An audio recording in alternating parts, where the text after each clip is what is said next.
Comrade Vinod Mishra 25వ వర్ధంతి సందర్భంగా CPI ML liberation మహోన్నతమైన అమరుల మనలను విడిపోయిన నాయకుల విప్లవ కార్యకర్తలకు పునరంకితం అవుదాం. నేటి సంక్లిష్ట పరిస్థితుల్లో కామ్రేడ్ వినోద్ మిశ్రా విప్లవ సాంప్రదాయాలను ముందుకు తీసుకెళ్లేందుకు ప్రతిజ్ఞ చేశాం.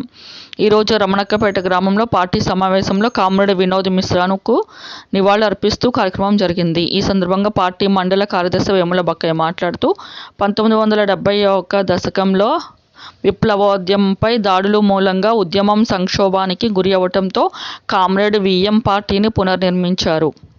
కామ్రేడ్ చారు మంజుదార్ చివరిసారిగా పార్టీని సజీవంగా ఉంచవలసిందిగాను, ప్రజలతో సన్నిహిత సంబంధాలను నెలకొల్పుకోవలసిందిగాను, ప్రజల ప్రయోజనాలను కాపాడటమే మన ప్రధాన కర్తవ్యంగా చూడవలసిందిగా కోరారు. దీనితో ఉత్తేజితమై పార్టీని పునర్నిర్మించుకోగలిగాము. పార్టీకి ప్రజలతో సజీవ సంబంధాలు కలిగి ఉండటం, ప్రజలపై నిరంతరం ఆధారపడి ఉండటం, ప్రజల బహుముఖమైన పోరాటాలతో ప్రజలను సాహసోపేతంగా సమీకరించడంలో పార్టీ నాయకత్వ పాత్ర, ఇవే పార్టీ అభివృద్ధికి కీలక అంశాలుగా పనిచేశాయి. పార్టీకి సంబంధించి ప్రజా స్వభావాన్ని, ప్రజల ఆచరణను బలపరిచేందుకు మన ప్రయత్నాలను ద్విగుణీకృతం చేశాం.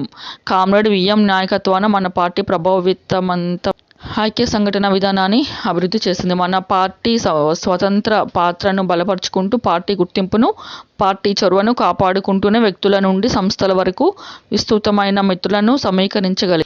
మన పార్టీ యొక్క బలాన్ని పెంచుకుంటూనే, పార్టీ స్వతంత్ర పాత్రను, చొరవను, గుర్తింపు బలపరుచుకుంటూనే ఐక్య సంఘటన విధానాన్ని మరింత అభివృద్ధి చేయడంలో, ఆచరణ పెట్టడంలో పార్టీ సామర్థ్యాన్ని మరింతగా పెంచాలి. పార్టీ ప్రణాళికను, తన విధానాలను అభివృద్ధి చేయడంలోనూ, భిన్న రంగాలలో పురోగమించటంలో పార్టీ విజయాలను పార్టీ యొక్క ఆర్గనైజింగ్ బలం మీద, సైద్ధాంతిక స్పష్టత మీద ఆధారపడి ఉంటుంది. పెరుగుతున్న ఫాసిస్టు దురాక్రమణకు నిర్ణయాత్మకమైన ప్రతిఘటనను సన్నద్ధం చేయాల్సి ఉంది. మనం మార్క్సిజం, లెనినిజం, మావో